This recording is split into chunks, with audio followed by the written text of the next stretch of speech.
যখন ডিনার বা লাঞ্চে কিছু বানাতে ইচ্ছে করে না, তখন আমি এই ফাঁকিবাজি রেসিপিটা বানিয়ে থাকি। অত্যন্ত সুস্বাদু একটা রেসিপি, বাচ্চা বড় সবাই খুব পছন্দ করবে। তার থেকে বড় কথা, মাত্র 10 মিনিটে আপনি এই রেসিপিটা বানিয়ে ফেলতে পারেন।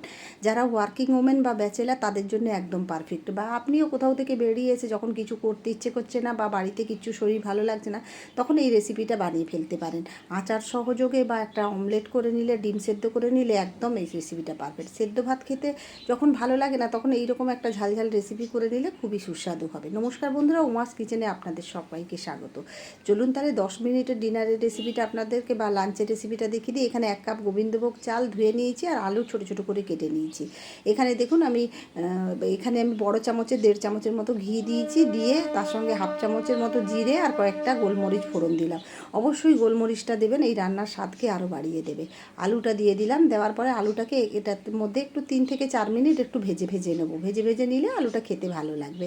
ভেজে দেবে। দেখুন আমি আলুটাকে একটু নেড়ে চেড়ে নিয়েছি। এরপর যে গোবিন্দভোগ চালটা ধুয়ে রেখেছিলাম এর মধ্যে দিয়ে দেবো।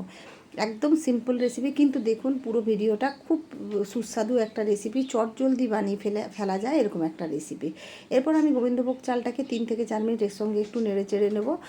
ভাজা করার দরকার নেই, জাস্ট একটু নেড়ে চেড়ে জলটা শুকিয়ে এর মধ্যে দেখুন আমি ঝালের জন্য 3টে কাঁচা লঙ্কা দিয়েছি। ঝালটা আপনারা আপনাদের মতো দেবেন। একটু নেড়ে চেড়ে দিয়ে, আর গোলমরিচটা কিন্তু আমি ভেঙে দিইনি, ওটা জাস্ট ফ্লেভারের জন্য দিয়েছি, কিন্তু ওই গোলমরিচটা এর স্বাদটাকে খুবই বাড়িয়ে দেবে।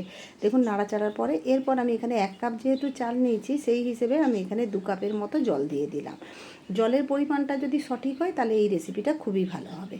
দেখুন আমি এখানে 2 কাপ জল দেওয়ার পরে এরপর এতে যে মেন জিনিস দেওয়া সেটা হচ্ছে লবণ। লবণ তো অবশ্যই অ্যাড করতে হবে। লবণটা দিয়ে দিলাম, দিয়ে ঢাকা দিয়ে এতে আমি জাস্ট 2টো সিটি লাগিয়েছি। 2টো সিটির পরে দেখুন খুলে দেখাচ্ছি, আর কত সুন্দর একটা গন্ধ বেরিয়েছে। আপনারা না বানালে বুঝতে পারবেন না। এই 10 মিনিটের রেসিপিটা বানিয়ে একবার দেখতে পারেন, কথা দিচ্ছি ফেল হবেন না। চলুন তাহলে একে ডিম সেদ্ধ বা অমলেটের সঙ্গে খুবই ভালো লাগবে, তাছাড়া আচারের সঙ্গে তো খুবই ভালো।